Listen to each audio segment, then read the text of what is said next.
Okay, let's rejoin with question number 13. One weakness of the Articles of Confederation was the inability of the central government to establish a postal system, collect adequate or enough taxes from the states, control Western lands, or admit new states to the Union. Question 14.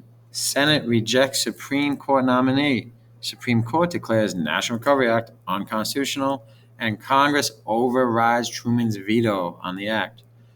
Each of these headlines illustrate the use of reserve powers, checks and balances, executive privilege, or federal supremacy.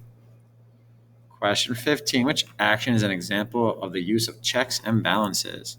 The impeachment of President Clinton, choosing a vice presidential running mate by a presidential candidate, election of the Speaker of the House by the majority party, or starting negotiations for a treaty by President Washington.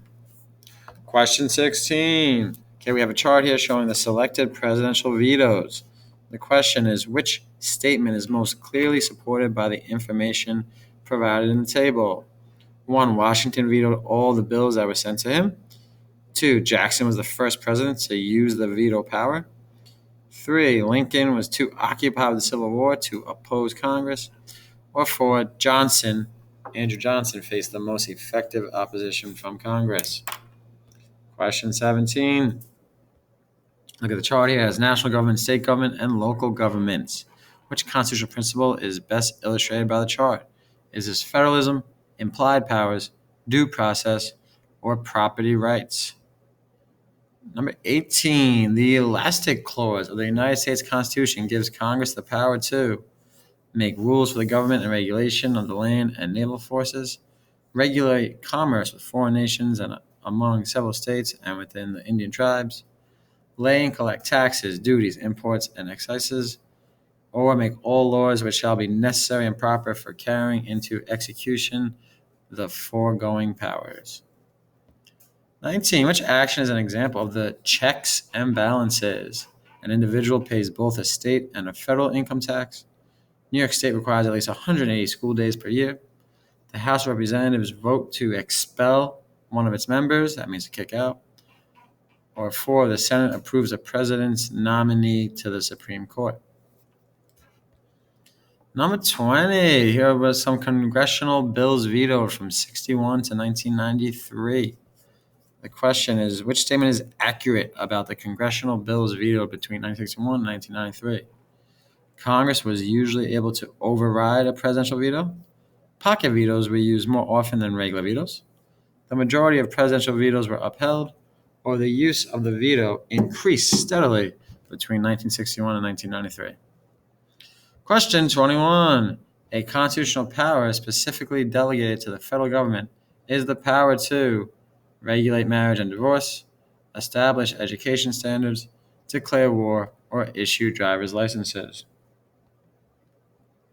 Number 22. Base your answer to this question on the cartoon and knowledge of social studies. Okay, showing the Constitution, checks and balances, Supreme Court. Which constitutional principle is the focus of this cartoon? Individual liberties, separation of powers, freedom of speech, or federalism? It's number 23. Which statement about the U.S. House of Representatives is accurate? Representatives are chosen by the legislatures of their states. The Constitution allows each state 2 representatives. The number of representatives from each state is based on its population, or the political party of the president always holds a majority of House seats. Question 24. The U.S. government taxes gasoline. New York state law requires a sale tax on many goods. These statements both illustrate the principle of concurrent powers, property rights, reserve powers, or popular sovereignty. 25. Which power was delegated to the federal government in the Constitution?